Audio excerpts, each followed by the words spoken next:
Greetings, team. Welcome to Monday Morning Pearls, brought to you by Span the Chasm. My name is Randy Reamersma. Before we get into the pearl, I want to encourage you to go out and listen to our podcast, Uncommon Sales Success.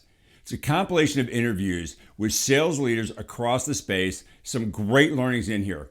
Why does it matter to you? Because there's very practical and immediately actionable advice that's going to come out of these things. Learnings from mistakes, best practices that we're seeing playing out in the field, stuff that's going to help you be more successful immediately. Where do you go get them? Go to spanthechasm.com/podcast. All the information you need is there. It'll point you to all the different platforms that you might like. So with that, on to this week's Monday Morning Pearl. Hey team, Randy Reamersma. Today, the curse of knowledge, the number one enemy for sales reps. Might seem like a strong statement, but I want to tease this out with you a little bit. Why I believe the curse of knowledge is one of the things that's holding so many sales reps back from being successful. The first thing is, what is it? So what is the curse of knowledge? The curse of knowledge happens in almost every single interaction between people.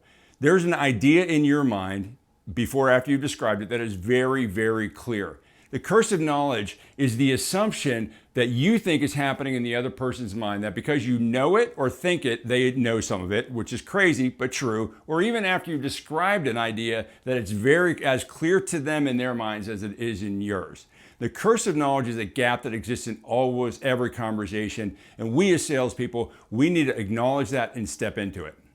Why does this even matter? I'm going to tell them about my product, they're going to get it, and they're going to understand it, and boom, we're done. Well, if it were that simple and if only that were true. The reason this matters is because we as salespeople so often, we base our forecasting on what's going on in our mind, not what is actually happening in the mind of our prospect. So we have this wonderful meeting. We've told them about our business impact. We've showed them the current state and the future glorious state that they could achieve. We've absolutely crushed our competition from a differentiation standpoint. We smoked it.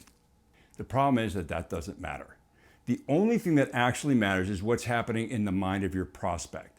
So if we have that gap and we're forecasting based on what's going on in our minds, we are setting ourselves up for failure. Our leadership team for frustration ain't going to be good for anybody. All right, what can we do about it? Very simple. There's a couple of things that you can do on a regular basis that will actually cause people to lean into you more, and they will learn to trust you more. And that's called getting an echo back. When we say something, when we explain an idea, get them to tell you back what that meant to them. Hey, Mr. or Ms. Prospect, we just talked about this. What did that mean to you? Or what about that resonated to you, so that I can understand kind of where you are in this conversation? Inviting them into that conversation on a frequent basis to calibrate what's going on in their mind based on what you're saying versus what's going on in your mind is a super success habit. And they're going to be grateful for it. Because you are inviting them into the conversation, we're bringing their context into the conversation, and then you can, in real time, pivot as needed so that you can meet their goals versus meeting your goals. Because at the end of the day, your goals don't matter if they're not going to deliver their goals. One of the things I like to do at the end of every meeting is make sure that I get them to reflect back to me what mattered to them in this meeting, what resonated, what was the impact. Let's prioritize that so that in our next meeting, I can use that as the agenda. I call that bookending. Here's what we started the meeting knowing. We had our meeting. Here's what you said mattered at the end of the meeting. That's my starting point for the next meeting and our conversation in between. In that way, I'm removing the curse of knowledge because I'm basing everything about you and not about what I think is going on.